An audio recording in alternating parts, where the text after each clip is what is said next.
엄마가 또 예쁜 가방 샀어요. 삼촌이 선물해줬대요. 7살 이서연의 천진난만한 말에 이성우는 잠시 손을 멈췄습니다. 노트북 키보드를 두드리고 있던 중이었는데 딸의 말이 신경 쓰였거든요. 서연아, 어떤 삼촌인데? 잘생긴 삼촌이요. 엄마랑 자주 만나는 삼촌이에요. 성우는 별 뜻 없는 말이라고 생각했습니다. 아내 김지연이 명품 브랜드 매니저로 일하다 보니 거래처 사람들과 만날 일이 많았거든요. 하지만 왜인지 마음 한구석이 불편했어요. 그때 현관문이 열리며 지연이 들어왔습니다. 손에는 명품 쇼핑백이 여러 개 들려 있었죠. 여보, 늦었네. 오늘도 쇼핑했어? 응. 거래처 미팅 끝나고 트렌드 파악 좀 했어. 지연의 대답은 평소와 다름없었습니다. 하지만 성우는 뭔가 어색함을 느꼈어요. 최근 들어 명품 구입이 너무 잦았거든요. 성우는 IT 스타트업을 성공시킨 41세 사업가였습니다. 5년 전 작은 앱 개발 회사로 시작해서 지금은 직원 50명 규모의 회사로 키웠죠. 연매출 100억 원을 넘나드는 중견기업이 되었어요. 지연과는 결혼 10년 차였고 서연이를 낳은 후로는 더욱 안정된 생활을 이어가고 있었습니다. 그런데 최근 들어 뭔가 이상했어요. 회사 일은 점점 바빠지는데 지연의 소비는 더욱 늘어났거든요. 다음 날 아침 성훈이 평소보다 일찍 일어나 회사 업무를 준비하고 있을 때였습니다. 여보, 요즘 트렌드 따라가려면 투자해야 해. 명품은 자산이기도 하잖아. 지연이 갑자기 이런 말을 했습니다. 어제 산 가방값이 300만 원이 넘는다는 걸 성훈이 알았기 때문이었어요. 그래도 너무 자주 사는 것 같은데. 내가 번 돈으로 사는 건데 뭐가 문제야? 지연의 반응이 예전보다 날카로웠습니다. 성우는 당황스러웠지만 일단 넘어갔어요. 회사에서도 이상한 일들이 생기기 시작했습니다. 성훈이 개인적으로 관리하던 회사 계좌에서 돈이 자꾸 빠져나가고 있었거든요. 진혁아, 이상해. 회사 자금 흐름이 계획과 맞지 않아. 절친인 변호사 최진혁에게 상담했습니다. 진혁은 성훈의 대학 동기로 이혼 전문 변호사였어요. 얼마나 차이 나는데? 한 달에 1,000만 원 정도씩 더 나가고 있어. 혹시 지연이 누나가 뭔가 알고 있는 거 아냐? 설마. 지연이는 회사 재정에 관여 안 해. 하지만 성훈의 마음은 편하지 않았습니다. 회사 법인카드를 지연에게도 주었는데 그걸로 개인 소비를 하고 있는 건 아닐까 싶었거든요. 그런데 더 심각한 문제가 기다리고 있었습니다. 성훈의 몸에 이상 신호가 나타나기 시작한 거예요. 며칠 전부터 속이 자꾸 쓰렸습니다. 처음에는 야근이 많아서 그런 줄 알았어요. IT 업계는 워낙 경쟁이 치열해서 밤늦게까지 일하는 게 일상이었거든요. 여보, 얼굴색이 안 좋아. 병원에 가봐. 지연이 걱정하는 듯 말했지만 어색했습니다. 예전 같으면 바로 병원에 함께 가자고 했을 텐데 말이죠. 괜찮아. 회사 일 좀 정리되면 나아질 거야. 그런데 상황은 더욱 악화됐습니다. 어느 날 밤 갑자기 복통이 심해져서 응급실에 가야 했어요. 성훈이 응급실에서 링거를 맡고 있을 때 지연은 집에 있었습니다. 회사 일이 바쁘다며 함께 오지 않았거든요. 환자분, 검사 결과가 좀 이상합니다. 단순한 위험이 아닌 것 같아요. 응급실 의사의 말에 성우는 불안해졌습니다. 어떤 게 이상한가요? 복부 CT를 찍어봐야겠습니다. 췌장 쪽에 그림자가 보여서요. 췌장이라는 말에 성훈의 가슴이 철렁했습니다. 췌장암은 침묵의 암이라고 불릴 정도로 무서운 병이었거든요. 집에 돌아와서 지연에게 말했습니다. 여보, 병원에서 정밀 검사를 받아야 한대. 뭔데? 그냥 스트레스성 위염 아냐? 췌장 쪽에 이상이 있다고 해. 지연의 반응이 이상했습니다.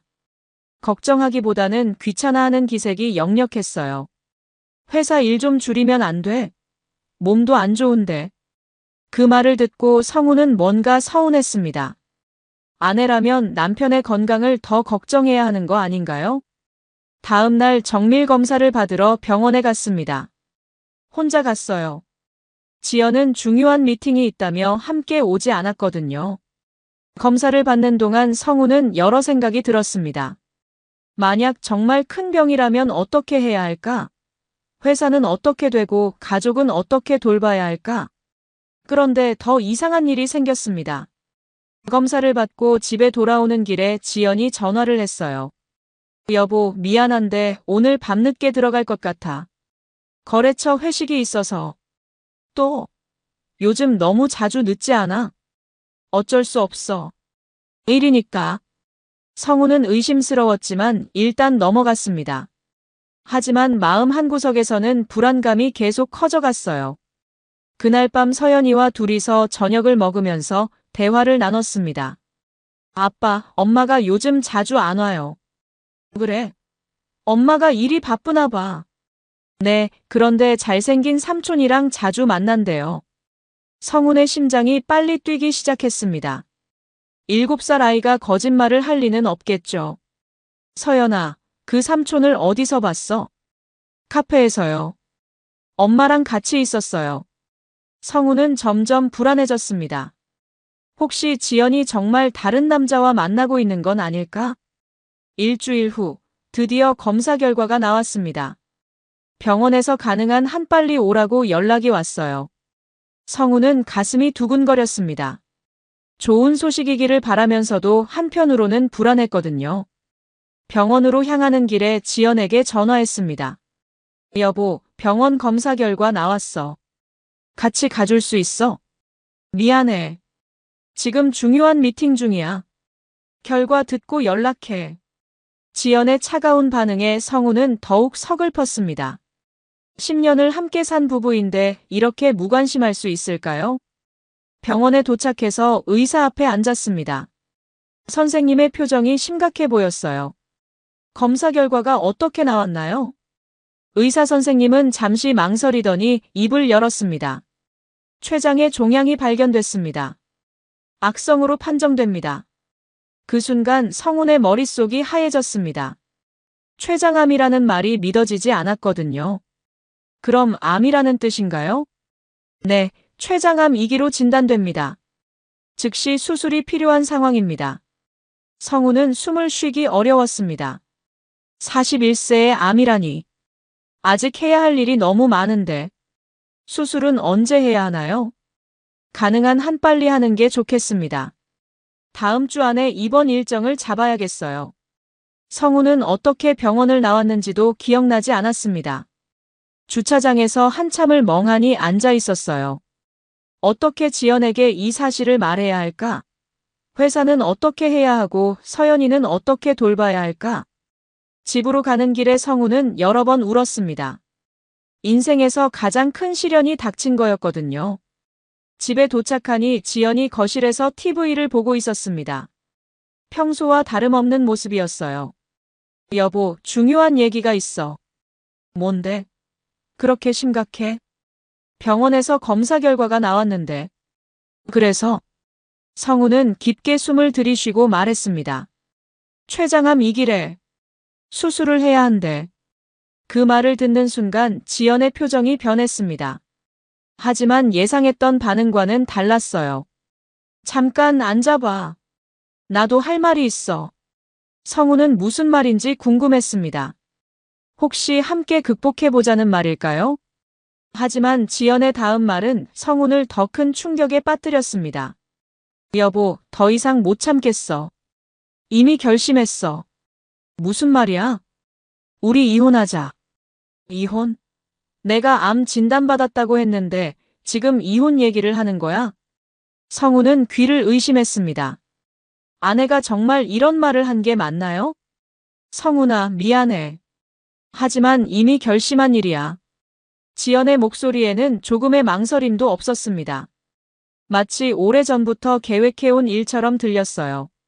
여보, 나 지금 췌장암이라고 했잖아. 수술해야 한다고. 알아. 하지만 그것과 이건 별개야.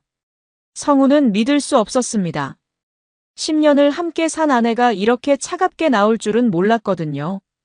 왜? 갑자기 왜 이혼하자는 거야? 우리 관계는 이미 끝났어. 더 이상 의미가 없다고 생각해. 지연의 말은 단호했습니다. 성우는 어떻게 대답해야 할지 몰랐어요. 그때 서연이가 자기 방에서 나왔습니다. 아빠, 엄마, 왜 큰 소리로 얘기해요? 성우는 딸 앞에서 이런 이야기를 할 수 없었습니다. 서연아, 방에 가서 놀고 있어. 아빠랑 엄마가 중요한 얘기 중이야. 서연이는 어리둥절한 표정으로 방으로 들어갔습니다.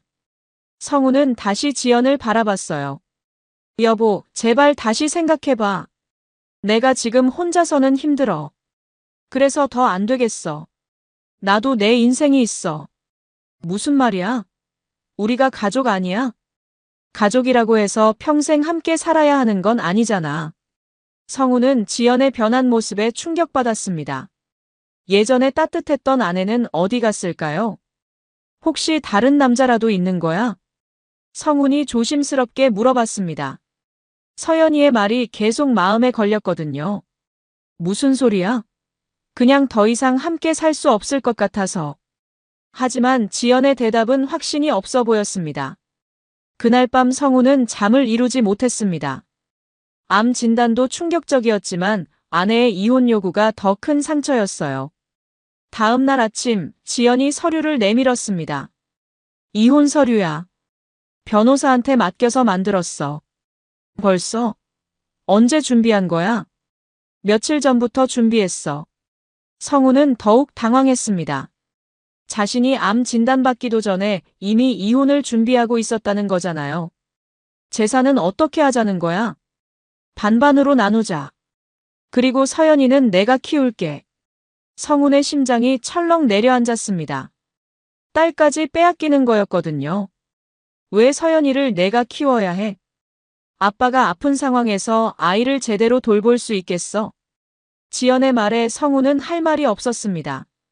실제로 수술과 치료를 받아야 하는 상황에서 딸을 돌보기는 어려웠거든요. 며칠 후 성우는 진혁을 만났습니다. 형, 이게 무슨 일이야?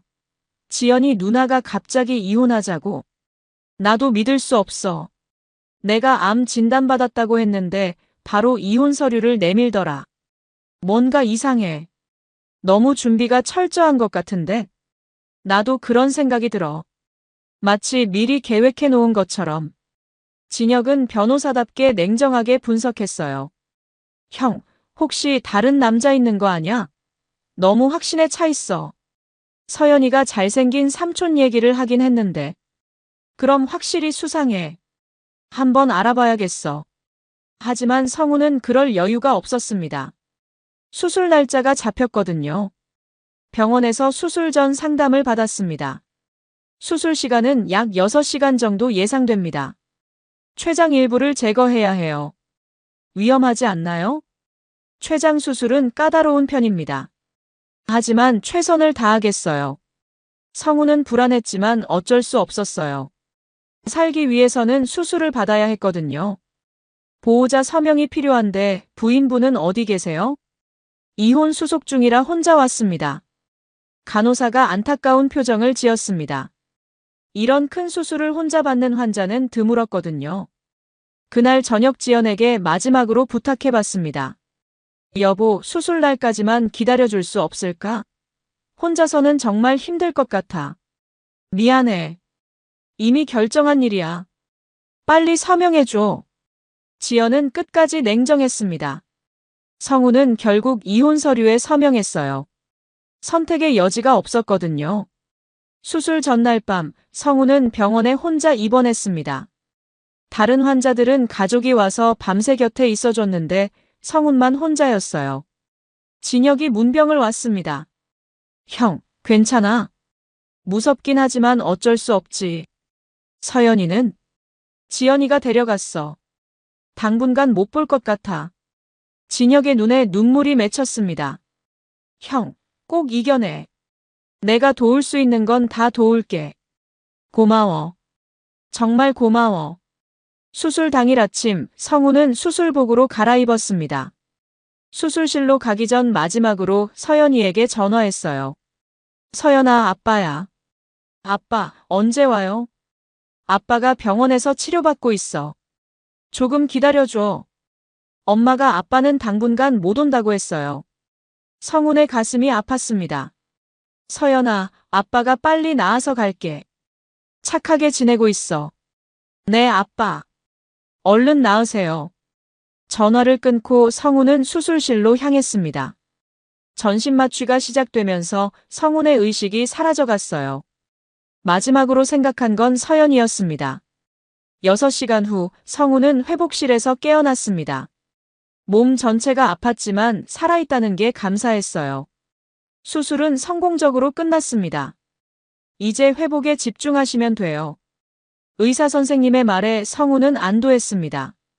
하지만 기쁨도 잠시, 옆에는 아무도 없었어요. 다른 환자들은 가족들이 와서 축하해주고 있는데 성훈만 혼자였습니다. 그때 진혁이 나타났어요. 형, 수술 잘 끝났구나. 정말 다행이야. 고마워. 내가 아니면 정말 혼자였을 거야. 지연이 누나는? 연락도 없어. 이혼 서류 처리하느라 바쁜가 봐. 성훈은 씁쓸하게 웃었습니다. 병실로 옮겨진 후 성훈은 혼자 누워서 생각했어요. 이제 정말 새로운 시작을 해야 하는구나. 하지만 아직 모르고 있었습니다. 지연의 배신이 얼마나 깊은지, 그리고 자신에게 어떤 시련이 더 기다리고 있는지 말이에요. 그날 밤 성훈은 다짐했습니다. 반드시 이겨내서 건강해지겠다고. 그리고 서연이를 다시 만나겠다고. 수술 후 3일째, 성훈은 천천히 회복되고 있었습니다. 하지만 마음의 상처는 몸의 상처보다 더 깊었어요. 진혁이 매일 문병을 왔습니다. 형, 좀 어때? 몸은 괜찮아지고 있는데 마음이 힘들어. 당연하지. 이런 상황에서 누가 안 힘들겠어. 그때 간병인 아주머니가 들어왔어요. 환자분, 부인분이 면회 오셨어요. 성훈은 깜짝 놀랐습니다. 지연이 왔다고요? 들어오라고 해주세요. 잠시 후 지연이 병실에 들어왔습니다. 하지만 표정이 밝지 않았어요. 어떻게 왔어? 수술 잘 됐는지 확인하러 왔어. 고마워. 그런데 서연이는? 학교 갔어. 혼자 왔어. 지연은 성훈 곁에 앉았습니다. 하지만 어색한 분위기였어요. 성훈아, 미안해. 타이밍이 안 좋았던 것 같아. 뭐가? 내가 아픈 시점에 이혼 얘기를 꺼낸 거. 성훈은 혹시 지연이 마음을 바꾼 건 아닌지 기대했습니다. 그럼 다시 생각해 볼 수 있어? 하지만 지연은 고개를 저었어요. 미안해. 결정은 바뀌지 않아. 다만 내가 회복될 때까지는 기다릴게. 성훈의 마음이 다시 무너졌습니다. 왜 꼭 이혼해야 해? 이유라도 말해줘. 우리 사이가 예전 같지 않잖아. 계속 이렇게 살 수는 없어. 언제부터 그런 생각을 했어? 작년부터 조금씩. 작년. 성훈은 그 시점을 떠올려 봤습니다. 회사가 급성장하면서 바빠지기 시작했던 때였어요. 내가 일을 너무 많이 해서 그런 거야? 앞으로는 시간을 더 낼게. 그런 문제가 아니야. 우리는 이제 다른 길을 가야 해. 지연의 말은 확고했습니다. 성훈은 더 이상 물어볼 수 없었어요. 그럼 서연이는? 내가 키울게. 내가 완전히 회복될 때까지는. 언제쯤 만날 수 있을까? 한 달에 한 번 정도는 만날 수 있을 거야. 성훈은 한숨을 쉬었습니다. 딸을 한 달에 한 번만 본다니. 지연은 30분 정도 있다가 일어났어요. 나 가봐야 해. 회사 일이 있어서. 고마워. 와줘서. 몸조리 잘해. 빨리 나아야지. 지연이 나간 후 성훈은 공허함을 느꼈습니다. 10년을 함께 산 사이인데 이렇게 남남이 될 수 있을까요? 진혁이 다시 들어왔어요. 지연이 누나 같구나. 어떻게 됐어? 변화 없어. 여전히 이혼하겠다고 해. 뭔가 석연치 않아. 다른 이유가 있을 거야. 나도 그런 생각이 들어. 형, 내가 좀 알아볼게. 이상한 점이 너무 많아. 며칠 후 성훈은 퇴원했습니다. 새로 구한 작은 아파트로 이사했어요. 혼자 살기에는 충분했지만 너무 조용했습니다. 회사 일도 정리해야 했어요. 당분간 직접 업무를 볼 수는 없으니까 직원들에게 업무를 분담했습니다. 대표님, 몸조리 잘하세요. 회사는 저희가 잘 지키겠습니다. 부장 김상욱이 인사했습니다. 고마워. 한 달 정도 후에는 복귀할 수 있을 것 같아. 하지만 성훈의 마음은 편하지 않았어요. 회사 재정 상태가 궁금했거든요. 상욱 씨, 회사 계좌 상황 좀 확인해 줄 수 있어? 네, 바로 확인해 드릴게요. 1시간 후 김상욱이 보고했습니다. 대표님, 조금 이상한 게 있습니다. 뭐가? 법인카드 사용 내역인데 개인 소비로 보이는 게 많아요. 얼마나? 지난 6개월 동안 3천만 원 정도 됩니다. 성우는 깜짝 놀랐습니다. 법인카드는 지연에게도 주었는데 설마 그걸로 개인 쇼핑을 했을까요? 어떤 곳에서 주로 사용됐어? 명품 매장이 대부분입니다. 그리고 고급 레스토랑도 자주 나와요. 성훈의 얼굴이 굳어졌습니다. 지연이 회사 돈으로 개인 소비를 한 게 분명했거든요. 그날 저녁 지연에게 전화했습니다. 여보, 법인카드 사용 내역 좀 이야기해야겠어. 무슨 말이야? 개인 쇼핑으로 3천만 원이 나갔더라. 잠시 침묵이 흘렀습니다.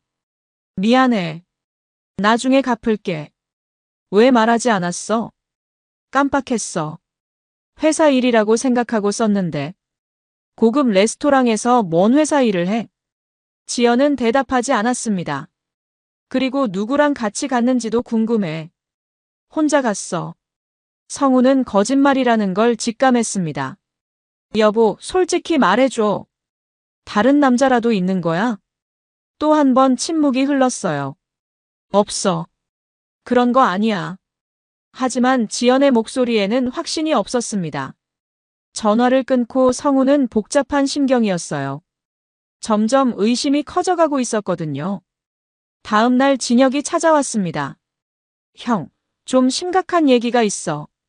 뭔데? 지연이 누나에 대해 알아봤는데 이상한 점이 많아. 어떤 게?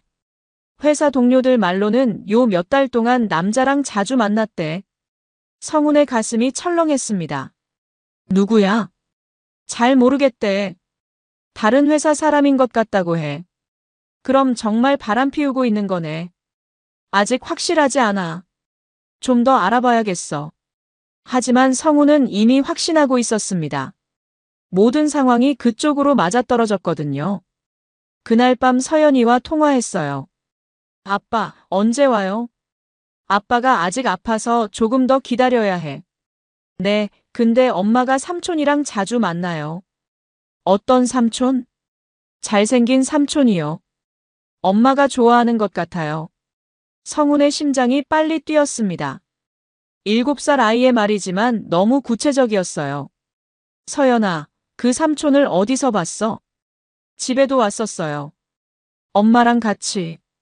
성훈은 분노가 치밀어 올랐습니다. 자신이 수술받고 있는 동안 다른 남자를 집에 데려왔다니. 전화를 끊고 성훈은 한동안 생각에 잠겼습니다. 이제 진실을 정확히 알아야겠어요. 하지만 직접 확인하기에는 몸이 아직 회복되지 않았습니다. 수술 후 한 달밖에 안 지났거든요. 그래도 포기할 수는 없었어요. 진실을 알아야 앞으로 어떻게 해야 할지 결정할 수 있었거든요. 성우는 다짐했습니다. 반드시 진실을 밝혀내겠다고. 그리고 잘못한 사람에게는 대가를 치르게 하겠다고. 수술 후 한 달이 지났지만 성훈의 회복은 더뎠습니다. 몸의 상처보다 마음의 상처가 더 깊었거든요. 혼자 사는 작은 아파트에서 성훈은 매일 외로움과 싸워야 했어요. 10년 동안 함께했던 가족이 하루아침에 사라진 현실이 받아들여지지 않았습니다. 병원에서 정기검진을 받으러 갔을 때였어요. 회복 상태는 양호합니다. 그런데 스트레스를 많이 받고 계신 것 같네요. 의사 선생님이 걱정스럽게 말했습니다.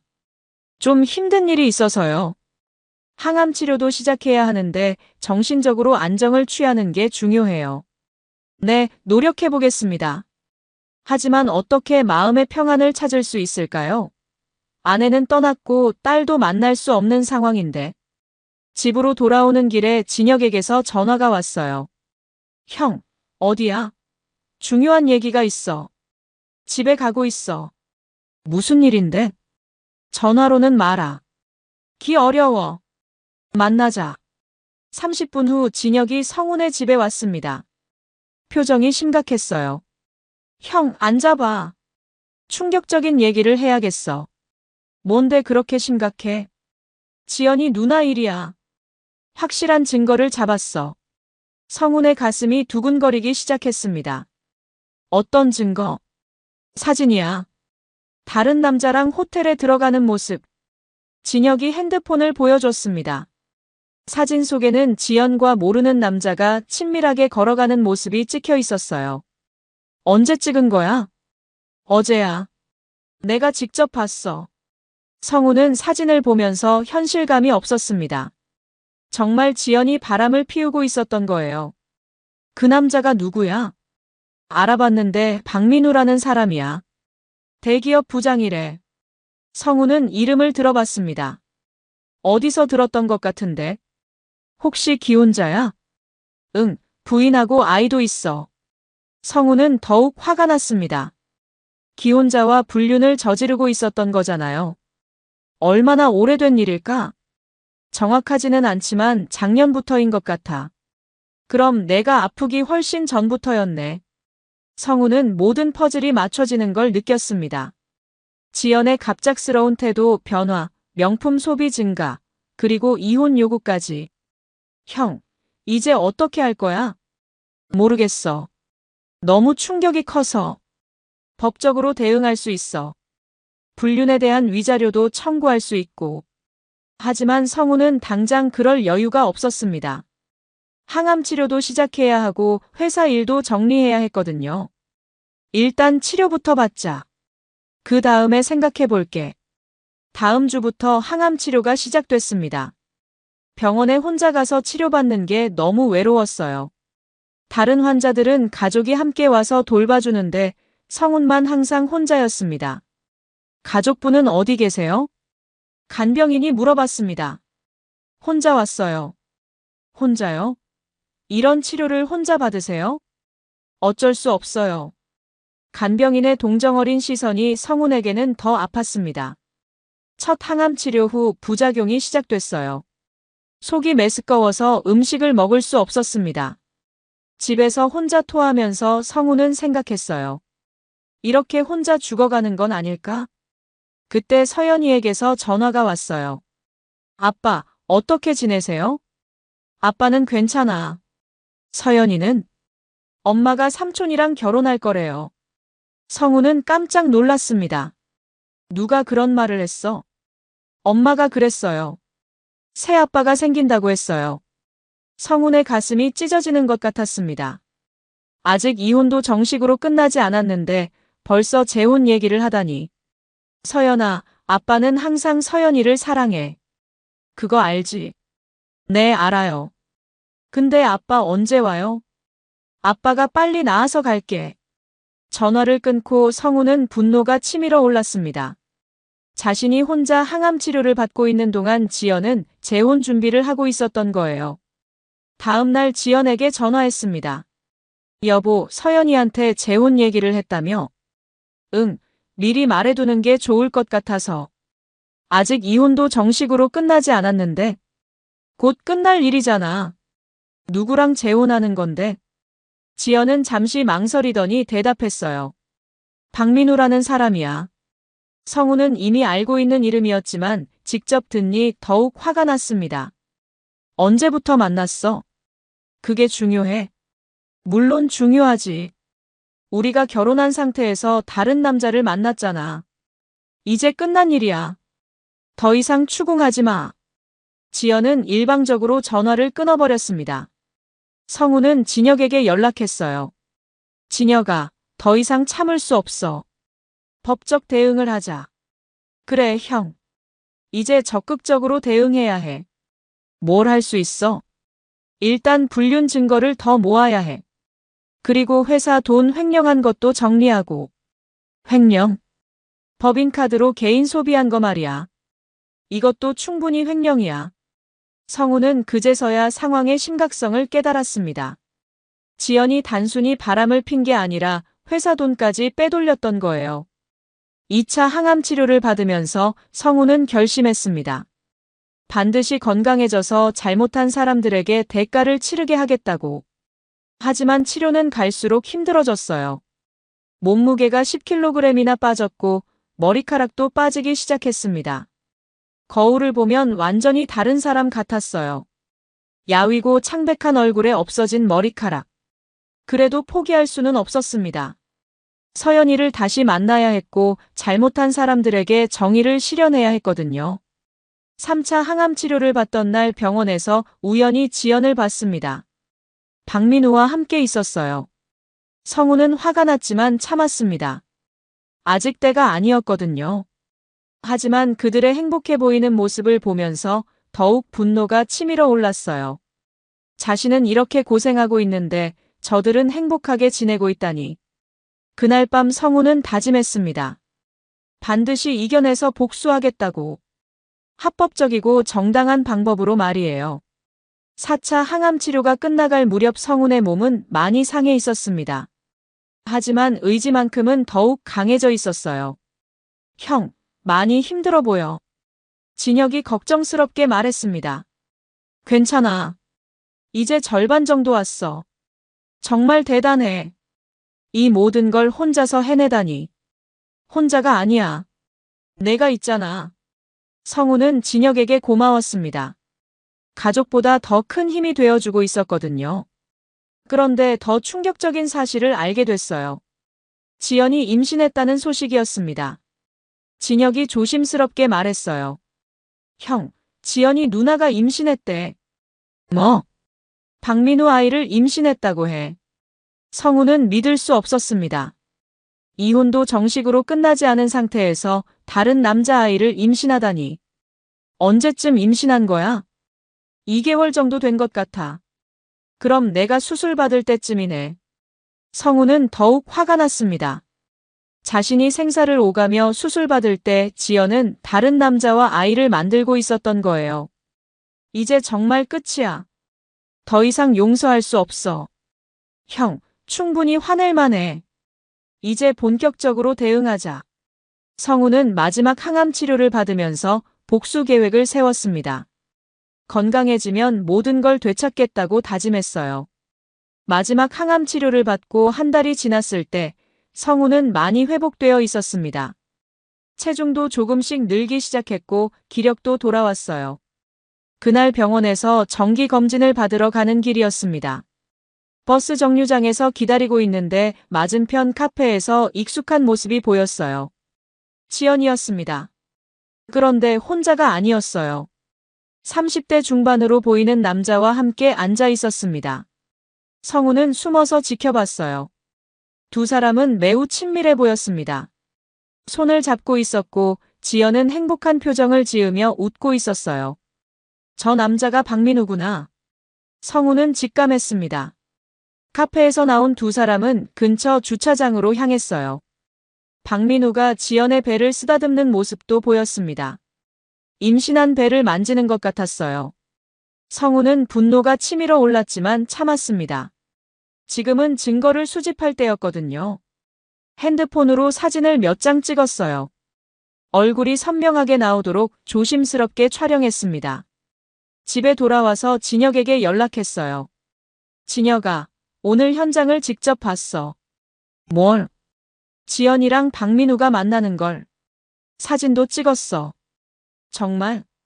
빨리 보여줘. 30분 후 진혁이 와서 사진을 확인했습니다. 이거 완벽한 증거야. 얼굴도 잘 나왔고. 하지만 이것만으로는 부족하지 않을까? 맞아. 더 많은 증거가 필요해. 그때 성훈에게 좋은 아이디어가 떠올랐어요. 지연이 집에 놓고 간 노트북이 있었거든요. 진혁아, 지연이 노트북이 아직 우리 집에 있어. 그럼 한번 확인해보자. 노트북을 켜보니 비밀번호가 걸려 있었습니다. 하지만 성우는 지연의 습관을 알고 있었어요. 서연이 생일로 해봐. 비밀번호가 맞았습니다. 노트북이 열렸어요. 메신저를 확인해 보니 박민우와의 대화가 가득했습니다. 진혁아, 이거 봐. 둘이 함께 대화 내용을 읽어봤어요. 내용이 너무 적나라했습니다. 박민우, 오늘 성훈이는 어때? 지연 수술 후라 많이 약해졌어. 걱정 안 해도 돼. 박민우, 이혼 언제 끝나? 지연 곧 끝날 거야. 조금만 더 기다려줘. 성훈은 분노가 폭발할 것 같았습니다. 자신이 수술받고 고생하는 동안 이런 대화를 나누고 있었다니. 더 읽어보니 더욱 충격적인 내용이 있었어요. 박민우 법인카드로 산 선물 맘에 들어. 지연 고마워. 하지만 조심해야 할 것 같아. 박민우, 성훈이가 알면 어떡하지? 지연 모르게 잘 처리할게. 진혁이 소리쳤습니다. 이거 횡령 공모야. 박민우도 같이 가담했어. 성훈은 모든 진실을 깨달았습니다. 지연 혼자가 아니라 박민우와 함께 회사 돈을 빼돌렸던 거예요. 계속 읽어보니 더 많은 증거가 나왔습니다. 지연, 성훈이 회사 계좌에서 더 뺄 수 있을 것 같아. 박민우, 조심스럽게 해. 나중에 문제될 수 있어. 지연, 어차피 이혼하면 재산 분할 받을 거니까. 성훈은 손이 떨렸습니다. 계획적으로 자신을 속이고 있었던 거예요. 더 과거 대화를 확인해 보니 불륜 시작 시점도 알 수 있었습니다. 작년 3월부터였어요. 박민우, 오늘 첫 만남 즐거웠어. 지연, 나도 오랜만에 설레었어. 박민우, 남편한테는 비밀이야. 지연, 당연하지. 절대 모르게 할게. 성훈이 과로로 쓰러지기 8개월 전부터 불륜이 시작된 거였습니다. 진혁이 말했어요. 형, 이거 완벽한 증거야. 불륜뿐만 아니라 횡령도 입증할 수 있어. 그런데 더 충격적인 사실이 있었습니다. 지연이 성훈의 회사 기밀 정보를 박민우에게 넘겨주고 있었던 거예요. 지연, 성훈이 회사 신규 프로젝트 정보야. 박민우, 고마워. 우리 회사 입찰에 도움이 될 거야. 지연, 성훈이는 모르니까 안심해. 이건 단순한 불륜이 아니라 산업 스파이 행위였습니다. 형, 이거 정말 심각해. 배임죄로도 고발할 수 있어. 성훈은 지연이 이렇게까지 악랄한 사람인 줄 몰랐습니다. 10년을 함께 산 아내가 이런 일을 저질렀다니. 하지만 이제 모든 증거가 확보됐어요. 노트북 내용을 모두 복사해서 별도로 저장했습니다. 며칠 후 또 다른 증거를 발견했어요. 회사 보안 시스템을 확인해 보니 CCTV에 결정적인 장면이 찍혀 있었거든요. 성훈이 수술받던 날 밤, 지연이 박민우와 함께 회사에 들어와서 서류를 가져가는 모습이었습니다. 김상욱 부장에게 물어봤어요. 상욱 씨, 이날 밤에 지연이가 회사에 왔었나? 네, 대표님 수술한다고 해서 중요한 서류 좀 가져간다고 하더라고요. 누구랑 같이 왔어? 남자분 한 분이랑 같이 왔는데 거래처 분인 줄 알았어요. 성훈은 분노가 폭발할 것 같았습니다. 자신이 수술대에서 생사를 오가고 있을 때 지연은 회사 기밀을 빼돌리고 있었던 거예요. CCTV 영상을 복사해서 저장했습니다. 이제 모든 증거가 확보됐어요. 진혁과 대책회의를 했습니다. 형, 이제 본격적으로 반격할 때야. 어떻게 하면 될까? 민사와 형사를 동시에 진행하자.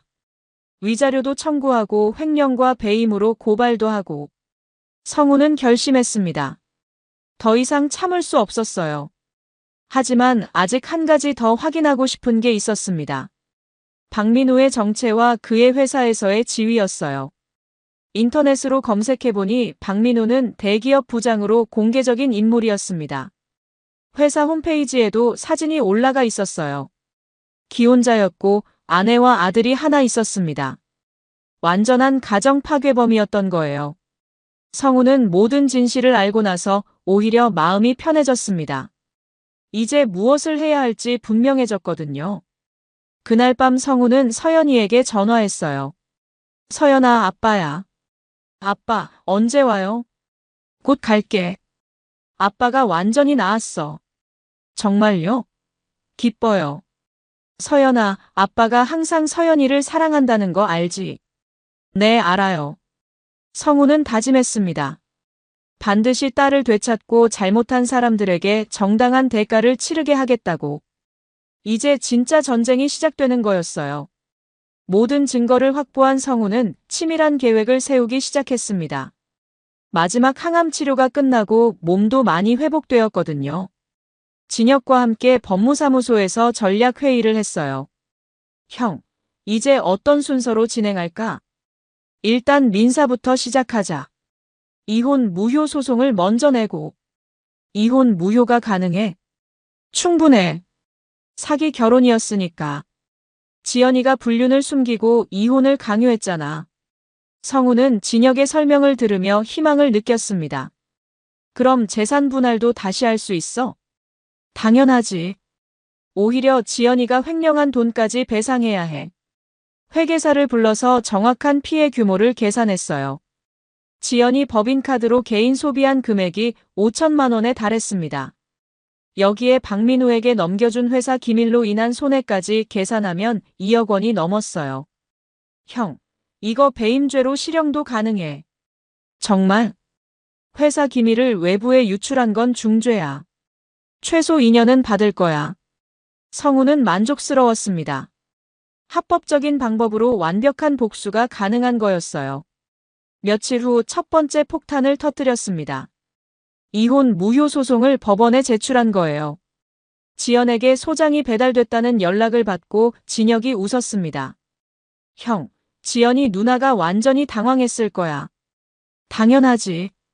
이미 이혼 끝난 줄 알고 있었을 테니까.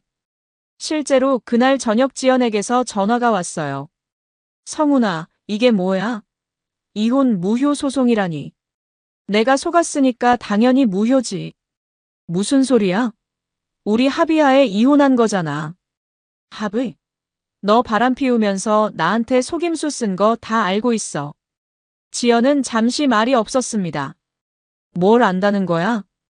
박민우랑 언제부터 만났는지, 내 회사 돈 얼마나 썼는지, 회사 기밀 넘겨준 것까지 다 알아. 성훈의 말에 지연은 당황한 기색이 역력했어요. 그런 게 아니야. 증거도 다 있어.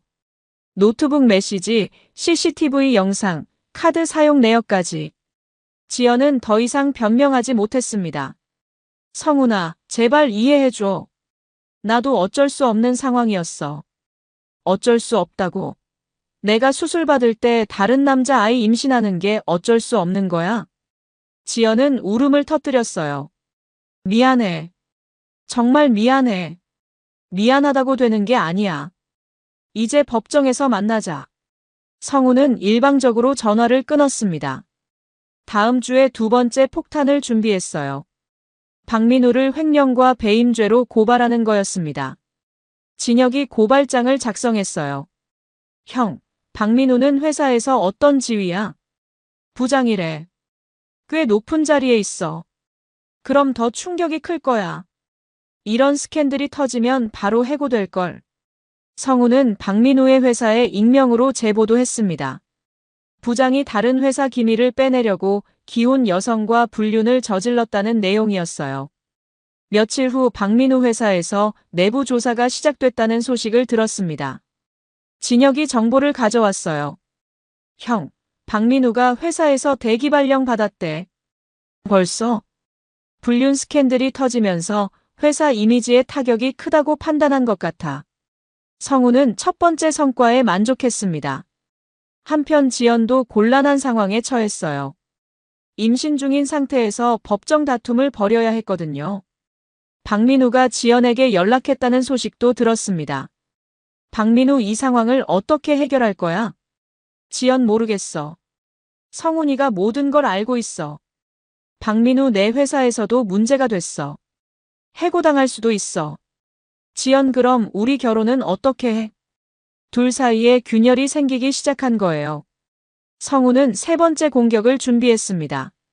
지연과 박민우를 상대로 위자료 소송을 내는 거였어요. 각각 1억 원씩 총 2억 원을 청구했습니다. 형, 금액이 너무 큰 거 아니야? 아니야. 10년 결혼에 회사 기밀까지 넘겨준 걸 생각하면 적은 편이야. 법원에서도 성훈의 주장을 받아들였습니다. 증거가 너무 명확했거든요. 한 달 후 첫 번째 재판이 열렸어요. 성우는 완전히 회복된 모습으로 법정에 나타났습니다. 지연은 임신한 몸으로 법정에 왔는데 많이 초췌해 보였어요. 판사님께서 증거를 검토한 후 말씀하셨습니다. 피고의 불륜 행위와 횡령이 명확히 입증되었습니다. 지연의 변호사가 변론했지만 소용없었어요. 피고는 원고가 암 치료 중인 상황을 이용해 재산을 빼돌렸고 회사 기밀까지 유출했습니다. 성우는 승리를 확신했습니다. 재판이 끝나고 지연이 다가왔어요. 성우나, 제발 한 번만 기회를 줘. 기회? 너희가 나한테 기회를 줬어. 내가 잘못했어. 하지만 아이 생각해서라도. 그 아이는 내 책임이야. 내 책임이 아니고. 성우는 냉정하게 돌아섰습니다. 두 번째 재판에서는 박민우도 출석했어요. 회사에서 해고당한 후라 많이 지친 모습이었습니다. 박민우의 아내도 이혼 소송을 냈다는 소식을 들었어요. 위자료 10억 원을 청구했다고 했습니다. 형, 박민우 완전히 망했네. 자업자득이지. 가정 2개를 파괴한 대가야. 성우는 이제 마지막 단계를 준비했습니다. 서연이의 양육권을 되찾는 거였어요. 지연이 현재 임신 중이고 경제적으로도 어려운 상황이라 양육권 변경이 가능할 것 같았습니다. 진혁이 양육권 변경 신청서를 준비했어요. 형, 이제 서연이도 되찾을 수 있을 거야. 그래야 해. 서연이는 내가 키워야 해. 성우는 완전한 승리를 위해 마지막 준비를 했습니다. 지금까지의 모든 노력이 결실을 맺을 때가 온 거였어요. 6개월간의 법정 공방이 절정에 달했습니다. 성운의 치밀한 법적 공격이 연속으로 성과를 거두고 있었어요. 먼저 이혼 무효 소송에서 승리했습니다. 법원이 지연의 사기적 이혼을 인정한 거였어요. 판사님이 판결문을 읽어주셨습니다. 피고는 혼인 중 불륜을 저지르면서 이를 은닉하고 원고를 기망하여 이혼을 성사시켰습니다. 따라서 해당 이혼은 무효로 판단합니다. 지연의 얼굴이 창백해졌어요. 이미 박민우와 재혼 준비를 하고 있었는데 법적으로는 아직 성운의 아내인 상황이 된 거였거든요. 재산 분할도 전면 재조정됐습니다. 피고가 횡령한 회사 자금과 불륜으로 인한 손해를 고려하여 재산 분할을 다시 산정합니다. 성운이 지연에게 나눠줬던 재산을 모두 돌려받았을 뿐만 아니라 추가로 손해배상까지 받게 됐어요. 진혁이 성운의 어깨를 두드렸습니다. 형, 대박이야. 완전 승리네. 아직 끝난 게 아니야. 형사 재판이 남았어. 다음 주에는 횡령과 배임 혐의에 대한 형사 재판이 열렸습니다. 검사가 기소장을 읽어주었어요. 피고인 김지연은 2023년 3월부터 2024년 8월까지 총 17개월간 법인카드를 이용하여 개인 소비에 5천만 원을 사용했으며 회사 기밀을 외부에 유출하여 2억 원 상당의 손해를 입혔습니다. 지연의 변호사가 선처를 호소했지만 증거가 너무 명확했어요. 피고인은 현재 임신 중이므로 실형보다는 집행유예를 선고해 주시기 바랍니다. 하지만 검사는 강하게 반박했습니다. 피고인의 행위는 계획적이고 지속적이었으며 특히 남편이 암투병 중인 상황을 악용한 점은 정상 참작이 어렵습니다. 성운도 증인으로 출석해서 증언했어요. 저는 생사를 오가는 수술을 받으면서도 아내를 믿고 있었습니다. 하지만 아내는 그 시간을 이용해 제 회사를 배신하고 있었습니다. 법정이 숙연해졌습니다. 결국 지연은 징역 2년에 집행유예 3년을 선고받았어요. 실형은 면했지만 전과자가 된 거였습니다. 박민우에 대한 재판은 더욱 가혹했어요. 대기업 부장이라는 지위를 이용해 기밀을 빼낸 것이 가중처벌 사유가 됐거든요. 피고인 박민우는 자신의 지위를 이용하여 타 회사 기밀을 취득하려 했고 이를 위해 기혼 여성과 불륜을 저질렀습니다. 박민우는 징역 2년 실형을 선고받았습니다. 즉시 법정 구속됐어요. 성우는 법정에서 박민우가 수갑을 차고 끌려가는 모습을 지켜봤습니다. 묘한 쾌감이 들었어요. 위자료 소송에서도 성운이 완승했습니다. 법원은 지연에게 1억 원, 박민우에게 1억 원씩 총 2억 원의 위자료를 지급하라고 판결했어요. 지연은 이미 경제적으로 파탄 상태였지만 박민우의 재산으로 일부 충당이 가능했습니다. 박민우의 아내도 남편을 상대로 이혼 소송에서 승리했어요. 위자료 10억 원을 받았다고 했습니다. 결국 박민우는 감옥에 가면서 재산까지 모두 잃은 거였어요. 가장 중요한 양육권 변경 재판도 성훈에게 유리하게 진행됐습니다. 지연이 현재 임신 중이고 전과자가 된 상황에서 아이를 제대로 돌볼 수 없다고 판단됐거든요. 서연아, 앞으로 아빠랑 살고 싶어? 법원에서 판사님이 서연이에게 직접 물어봤어요. 네, 아빠랑 살고 싶어요. 왜 아빠랑 살고 싶은데? 아빠가 많이 아팠는데도 저를 사랑해 주셨어요. 엄마는 다른 아저씨만 좋아해요. 7살 아이의 순진한 말에 법정이 조용해졌습니다. 판사님이 최종 판결을 내렸어요. 원고가 암을 극복하고 건강을 회복했으며 경제적으로도 안정된 상황입니다. 반면 피고는 범죄로 인한 전과와 임신으로 인해 양육 환경이 적절하지 않습니다. 따라서 양육권을 원고에게 변경합니다. 성훈은 드디어 서연이를 되찾았어요. 법정에서 딸을 꽉 끌어안았습니다. 아빠, 보고 싶었어요. 아빠도 서연이 보고 싶었어. 이제 계속 함께 있을 거야. 지연은 법정 한 구석에서 울고 있었어요. 모든 걸 잃은 상황이었습니다. 재판이 모두 끝난 후 성훈은 회사로 돌아갔습니다. 1년간의 투병과 법정 공방이 끝난 거였어요. 직원들이 환영해줬습니다. 대표님, 정말 고생 많으셨습니다. 김상욱 부장이 반가워했어요. 고마워. 그동안 회사 잘 지켜줘서. 당연한 일이죠. 대표님이 돌아오시기만 기다렸어요. 성훈의 회사는 오히려 더 성장해 있었습니다. 직원들이 단합해서 열심히 일한 결과였어요. 또한 박민우가 빼내려던 기밀 프로젝트도 성공적으로 완료되어 큰 수익을 올렸습니다. 형, 이제 정말 모든 게 끝났네. 진혁이 축하해줬어요. 고마워. 내가 없었으면 불가능했을 거야. 뭘? 정의가 승리한 거야. 성훈은 지난 1년을 돌이켜봤습니다. 암 진단, 이혼, 홀로 받은 항암 치료, 그리고 길었던 법정 공방까지. 모든 게 악몽 같았지만 결국 이겨냈어요. 무엇보다 서연이를 되찾은 게 가장 큰 수확이었습니다. 아빠, 우리 이제 행복하게 살 수 있죠? 당연하지. 아빠가 서연이를 지켜줄게. 성훈은 새로운 인생을 시작할 준비가 되어 있었어요. 모든 시련을 극복하고 더 강해진 상태였거든요. 하지만 아직 마지막 장면이 남아 있었습니다. 지연과의 최종 대면이었어요. 모든 재판이 끝나고 6개월이 지났습니다. 성훈은 완전히 새로운 삶을 살고 있었어요.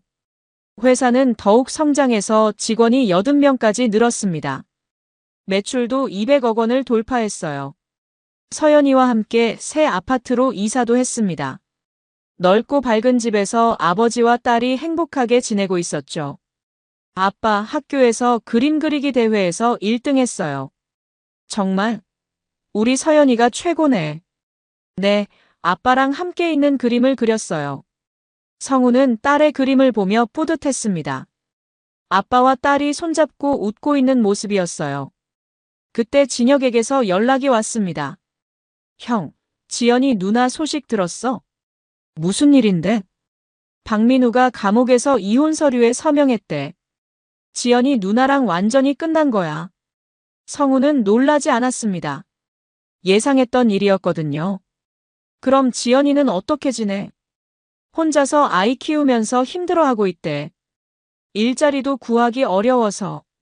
성훈은 동정심이 들지 않았습니다. 자업자득이었거든요. 며칠 후 성훈은 우연히 지연을 마주쳤습니다. 마트에서 장을 보고 나오는데 지연이 있었어요. 1년 만에 본 지연은 완전히 다른 사람 같았습니다. 야위고 피곤해 보였어요. 아이를 안고 있었는데 힘들어하는 것 같았습니다. 지연이 성훈을 보고 다가왔어요. 성훈아. 성훈은 냉정하게 바라봤습니다. 무슨 일이야?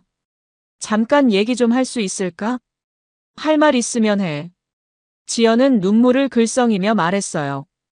미안해. 정말 미안해. 지금 와서 미안하다고? 내가 정말 잘못했어. 돌이킬 수 있다면 얼마든지 돌이키고 싶어.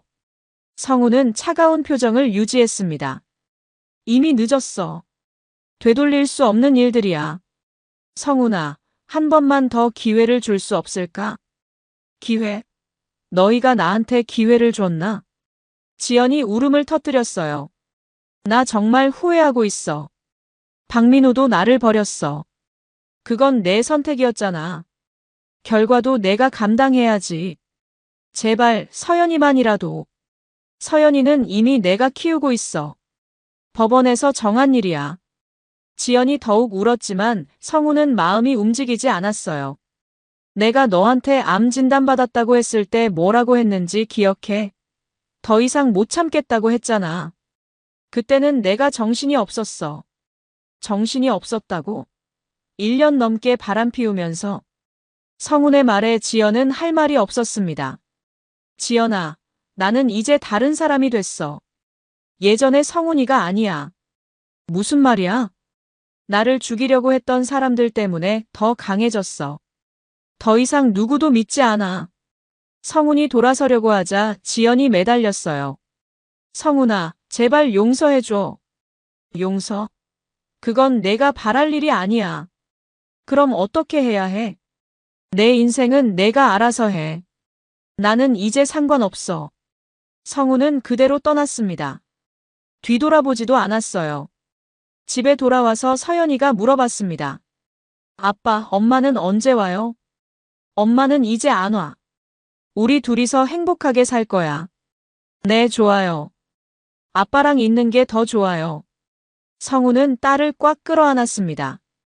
한편 박민호는 감옥에서 지옥 같은 나날을 보내고 있었어요. 동료 수감자들도 가정 파괴범을 좋아하지 않았거든요. 박민호의 전 부인은 위자료 3억 원을 받고 아들과 함께 새로운 삶을 시작했습니다. 성공적인 사업을 하며 행복하게 지내고 있었어요.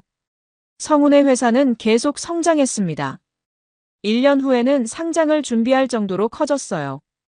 대표님, 정말 대단하세요. 이런 시련을 겪고도 회사를 이렇게 키우시다니. 김상욱 부장이 감탄했습니다. 시련이 있었기 때문에 더 강해질 수 있었어. 직원들도 성훈을 더욱 존경하게 됐어요. 불의에 굴복하지 않고 정의를 실현한 모습 때문이었습니다. 2년 후 성훈은 새로운 사랑도 만났습니다. 같은 업계에서 일하는 똑똑하고 따뜻한 여성이었어요. 서연이도 새엄마를 좋아했습니다. 따뜻하고 이해심 많은 분이었거든요. 아빠, 이모가 정말 좋아요. 엄마보다 더 좋아요. 서연이의 솔직한 말에 성훈은 웃었습니다. 아이는 거짓말을 하지 않았거든요. 새로운 연인 김수정은 성훈의 과거를 모두 알고 있었지만 개의치 않았어요. 성훈 씨가 그런 시련을 겪고도 이렇게 성공한 게 오히려 존경스러워요. 고마워. 쉽지 않았는데. 정의가 승리한 거잖아요. 멋있어요. 성훈은 진정한 사랑이 무엇인지 새롭게 깨달았습니다. 어려울 때 곁에 있어주는 사람이 진짜였어요. 한편 지연은 점점 더 어려워졌습니다. 전과자 신분으로는 변변한 직장을 구하기 어려웠거든요. 아이를 혼자 키우면서 생활고에 시달리고 있었어요. 명품을 팔아서 생활비를 마련해야 하는 처지였습니다. 어느 날 지연이 성훈의 회사 앞에서 기다리고 있었어요. 성훈아, 제발 도와줘. 뭘 도와달라는 거야?